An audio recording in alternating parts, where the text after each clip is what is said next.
आपने पूरे प्यार से एक आम का पौधा लगाया। पहला साल बीता, पौधा हरा भरा रहा। दूसरा साल आया, पौधों में नई पत्तियां आई और आप खुश थे कि 3-4 साल बाद हमको आम खाने को मिलेंगे। लेकिन तीसरे साल आते आते अचानक पौधों की पत्तियां पीली पड़ने लगती हैं और देखते ही देखते वो हरा भरा पौधा सूखकर मर जाता है। क्या आपके साथ भी ऐसा हुआ है?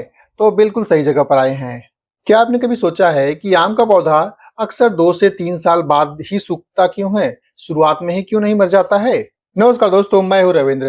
अगर आपका आम का पौधा भी 2-3 साल पुराना होकर सूख गया है, तो इसमें आपकी कोई गलती नहीं है, बल्कि यह एक ऐसा छुपा हुआ राज है जो 90% लोग नहीं जानते हैं। आज के इस वीडियो में हम खोलेंगे उन 4 बड़े रहस्यों से पर्दा जो आपके आम के पौधे को अंदर ही अंदर खत्म कर रहा है, और वीडियो के अंत में एक ऐसा जादुई ट्रिक बताऊंगा जिससे सूख रहा आम का पौधा भी हरा भरा हो जाएगा। तो चलिए वीडियो को शुरू करते हैं। पहला कारण है फंगस का खामोश हमला।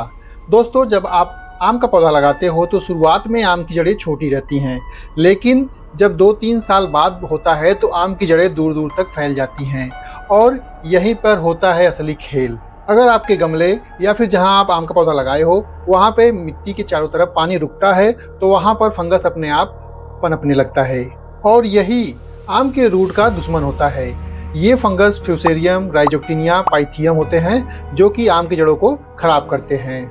ये फंगस जड़ों पर हमला करते हैं। शुरुआत में आम का पौधा इन फंगस से 2-3 साल तक लड़ता है, लेकिन जब अंत में अधिकांश फंगस उसके जड़ को, पूरे सिस्टम को हाईजैक कर लेते हैं, यानी कि पूरे सिस्टम को, रूट सिस्टम को ब्लॉक कर देते हैं, तो पौधे में पानी ऊपर नहीं जा पाता है और अंत में क्या होता है कि पौधा सूख जाता है।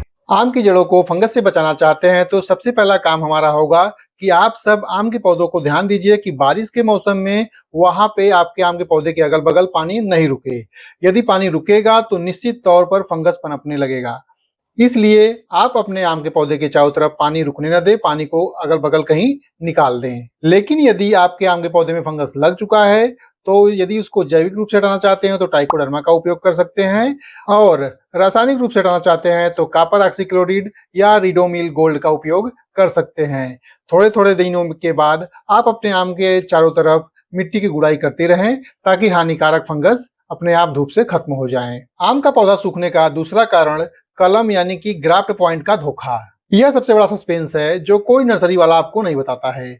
हम जो आम का पौधा खरीदते हैं वो ग्राफ्टेड प्लांट होता है, यानी कि मिट्टी के ऊपर जो नया ब्रांच जोड़ा गया होता है उस जोड़ वाले स्थान को ग्राफ्ट पॉइंट कहते हैं। यदि पौधे को लगाते वक्त इस ग्राफ्ट पॉइंट को यानी ग्राफ्ट ज्वाइंट को यदि मिट्टी के अंदर दबा देते हैं तो ये बहुत बड़ा नुकसान पौधे के लिए हो सकता है, क्योंकि जैसे ही मिट्टी के अंदर हम ग्राफ्ट पॉइंट को दबाते हैं वो उसमें इन्फेक्शन हो जाता है, नमी से वो धीरे धीरे खराब हो जाता है और हमारा पौधा धीरे धीरे करके सूख कर मर जाता है। इसके अलावा यदि ग्राफ्ट पॉइंट से नीचे वाले हिस्से से कोई देसी तना निकलता है तो उसको आप जरूर काट दें।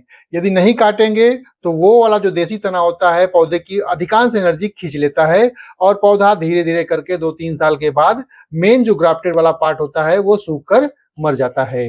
वीडियो पसंद आए तो वीडियो को लाइक और चैनल को सब्सक्राइब जरूर कीजिए। दोस्तों, पौधे के सूखने का तीसरा कारण रूट शाक और घुटन। जब कभी आप आम का पौधा लाते हो तो आम का पौधा एक थैली में होता है। अधिकांश लोग तो उस थैली को हटा देते हैं, लेकिन कुछ लोग को जानकारी न होने की वजह से उस थैली सहित आम के पौधों को लगा देते हैं। उससे होता यह है कि आम का पौधा उस थैली में, आम का पौधा का जो जड़ होता है उस थैली में फंसा रह जाता है और बाहर स्वतंत्र रूप से मिट्टी में ग्रो नहीं कर पाता है, जिससे होता यह है कि थैली में जड़ फंसा होने की वजह से उसको प्रॉपर न्यूट्रिशन नहीं मिलता है और धीरे धीरे करके प्लांट अच्छे से ग्रो नहीं कर पाता है और सूख सकता है। इसलिए जब भी आप आम का पौधा लाएं उस थैली को सावधानी पूर्वक हटाकर ही पौधे को मिट्टी में लगाएं। पौधे के सूखने का चौथा कारण दीमक और तना छेदक। आम के पौधे में दीमक और तना छेदक का हमला बहुत ही नुकसानदायक हो सकता है। दीमक जड़ों को कमजोर करता है, जबकि तना छेदक तने को छेद कर पौधे को सुखा सकता है।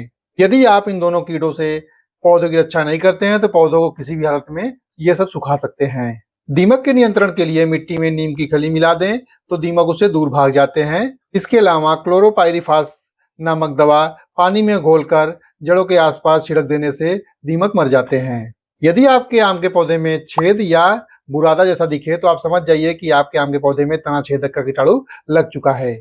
और तना छेदक के लिए मोनोक्रोटोफास दवा होती है। जहां भी तना में छेद दिखे उस दवा को 2-4 बूंद डाल देने से ये तना छेदक कीटाणु मर जाते हैं। अब आते हैं सबसे मुख्य हिस्से पर, आप अपने आम के पौधे को कैसे बचाएं। 2-3 महीने में एक बार फंजीसाइड का स्प्रे जरूर कर दें, ताकि हमारे जड़ों में फंगस लग रहे हों तो उस फंजीसाइड से फंगस मर जाएं।